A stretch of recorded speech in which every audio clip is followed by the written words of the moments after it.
சங்கீதம் 81 அதிகாரம் 1 வசனம் முதல் 16 வசனம் வரை. நம்முடைய பலனாகிய தேவனை கெம்பீரமாய் பாடி யாக்கோபின் தேவனை குறித்து ஆர்ப்பரியுங்கள்.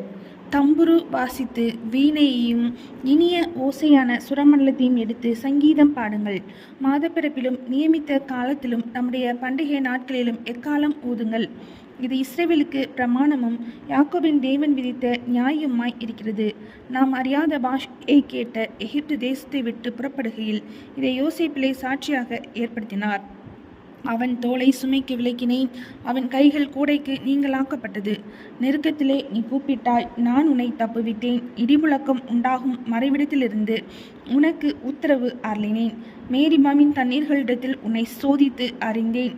என் ஜனமே கேள், உனக்கு சாட்சியிட்டு சொல்லுவேன். இஸ்ரவேலே, நீ எனக்கு செவி கொடுத்தால் நலமாயிருக்கும். உனக்குள் வேறு தேவன் உண்டாயிருக்க வேண்டாம். அந்நிய தேவனை நீ நமஸ்கரிக்கவும் வேண்டாம். உன்னை எகிப்து தேசத்திலிருந்து புறப்பட பண்ணின உன் தேவனாகிய கர்த்தர் நானே. உன் வாயை விரிவாய் தர நான் அதை நிரப்புவேன்.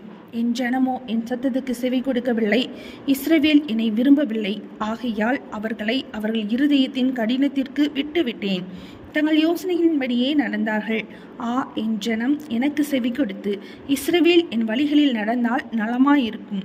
நான் சீக்கிரத்தில் அவர்கள் எதிராளிகளை தாழ்த்தி என் கையை அவர்கள் சத்துருக்களுக்கு விரோதமாக திருப்புவேன். அப்பொழுது கர்த்தரை பகைக்கிறவர்கள் அவருக்கு இச்சகம் பேசி அடங்குவார்கள். அவர்களுடைய காலம் என்றென்றைக்கும் இருக்கும். உச்சிதமான கோதுமையினால் அவர்களை போஷிப்பார். கண்மலையின் தேனினால் உன்னை திருப்தியாக்குவேன். சங்கீதம் 81 அதிகாரம் முடிந்தது.